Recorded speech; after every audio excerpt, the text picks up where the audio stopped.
Good morning, guys, and welcome to your Bitcoin report for Thursday, the 13th of the month. Now, let's see. First thing we're going to do is we're going to open the charts right here, and we're going to take a look at the Bitcoin price. 64.55. She's been charting upwards a little bit this morning. Now, in fact, we had one rather nice green candle there. Let's go back and we'll take a look at this. Here was that waterfall. It went down from 7,400. Everybody had their hopes up. And right now, people are probably getting their hopes up again. But I think it's very possible that the market's going to drop again. I'll tell you, we're in a bear market. And I'll tell you what the bad part of all this is. The bad part of all of this is the fact that the Federal Reserve is tightening monetary policy, and so are all the other central banks. And this is drying up liquidity, and it takes liquidity to make Bitcoin go crazy in price, go up in price. It takes liquidity. Liquidity is suffering in the world, and it's getting down to the point where the Fed's pulling $50 billion a month out of the general system in what they call quantitative tightening. It's going to start having a profound effect, and it's going to empty the money out from underneath the stock market, like they're pulling the moorings out from under the stock market, and all the other markets, including commodities.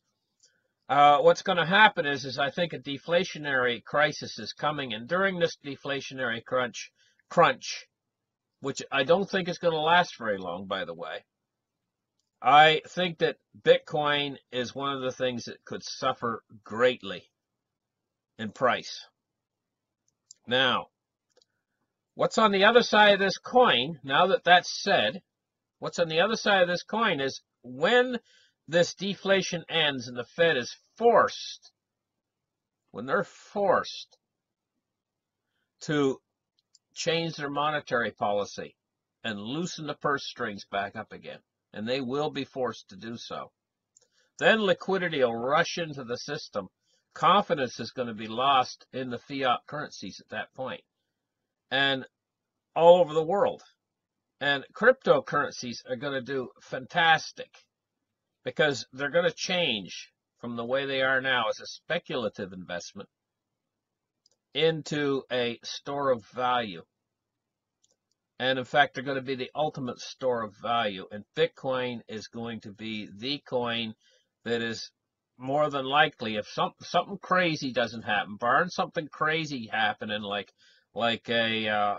some sort of a computer glitch or something like that, barring something crazy happening, Bitcoin is set to become the coin for storing money, vast amounts of money. And so that's what it's set to become when faith is lost in the fiat currencies after the Federal Reserve and the other central banks go back to a loose monetary policy again. They're going to drive Bitcoin to infinity, basically, price-wise, and these other coins as well. But most of the money, I think, is going to go into two coins in particular, in my estimation, and that's going to be Litecoin and Bitcoin. And this was the way it was originally set up, and that's why I think that those two coins are going to be the receivers or the recipients. This is why the Lightning Network, this whole thing was probably a plan going all the way back before 2009 even. The Lightning Network, too, the whole thing. It's just smacks of a plan that's coming into effect, and now it's starting to take hold. And these are going to be the two big stores of value. Bitcoin is gold and Litecoin is silver, and they're going to match the old store of value that gold and silver used to represent at one time. And so that being said, we got an article here that says, from Forbes, it says, will Bitcoin reach $96,000 by 2023? Well, you know, 2023 is a long ways away. They're putting that target way out there. $96,000. Heck, it hit 20,000 not long ago, and it fell back. Of course, it fell back. And of course, if it hits $96,000, it'll probably fall back. But that's what it does every time. It falls back, and then it goes to new highs. Do I think Bitcoin will reach $96,000 by 2023? Like they're saying here. I'll tell you what I think. I think they're underestimating it. I think they should add a zero. I think it should be $960,000 by 2023. That's what my personal opinion is. And that might sound crazy to some of you guys that are listening to this show. But when you realize what's coming down the pike, when you realize initially this deflationary period that we're going into could drive Bitcoin down as low as $2,000.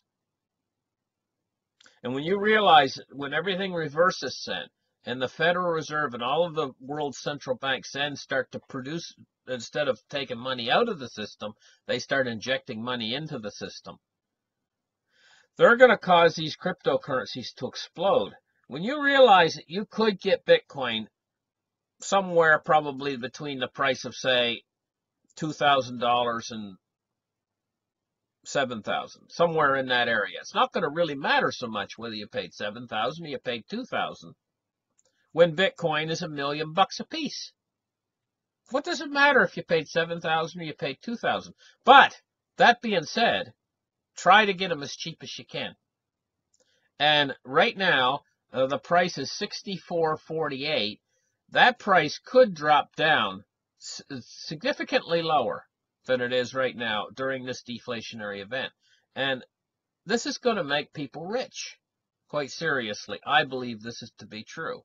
But we got to make it through this deflation. And this deflation is probably going to happen. The whole thing's probably going to happen and conclude within the next 6 months. Next 6 months to a year at the most. It'll be over and done with. Probably within the next 6 months. We're going to see this deflation come and go.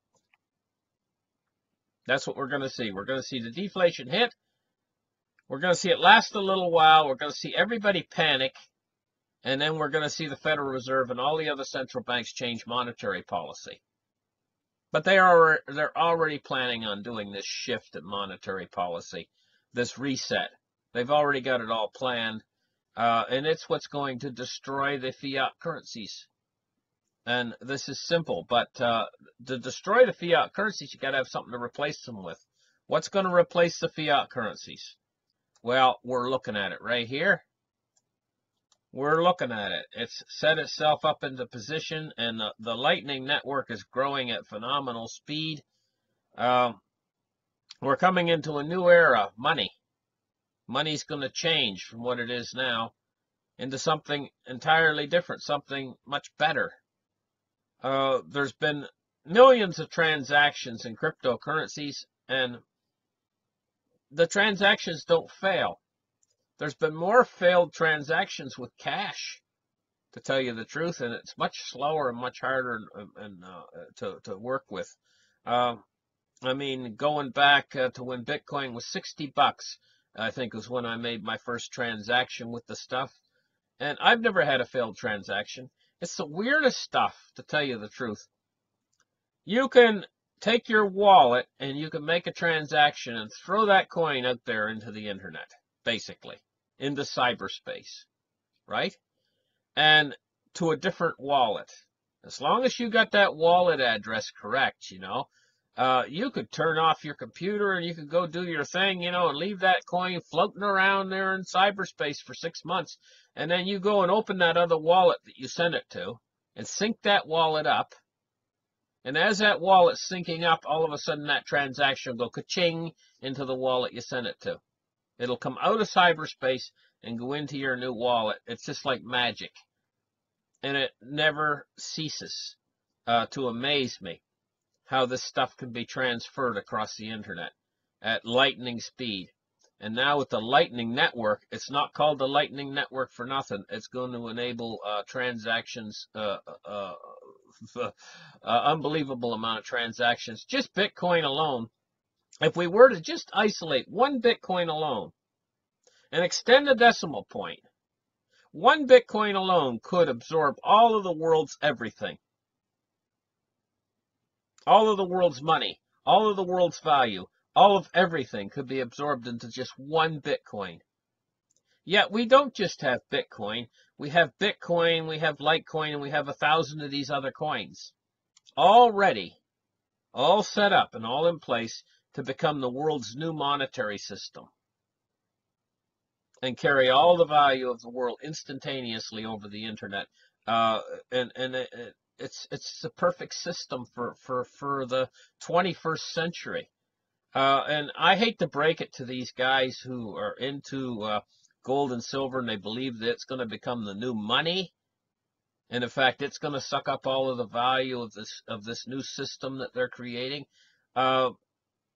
Which do you want to use? Do you want to use physical silver to transfer value? And how are you going to get it? Say you want to take it and you want to purchase something halfway around the world on the internet. How are you going to take that physical silver and get it to the other guy and get it into his hand? It just ain't happening. It ain't working in the 21st century, where cryptocurrency does.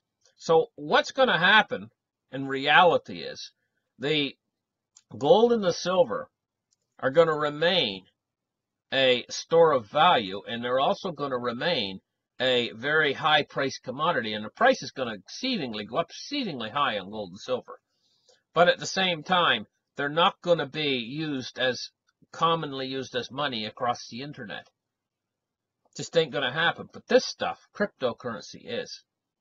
It's going to be the money. It's going to be the new, like cash used to be, except digital cash that works on the internet, whereas the gold and silver are going to remain an asset that's held as a store of value in a physical way. So thank you guys for listening. Like and subscribe, and we'll catch you in the next show. Bye-bye, guys.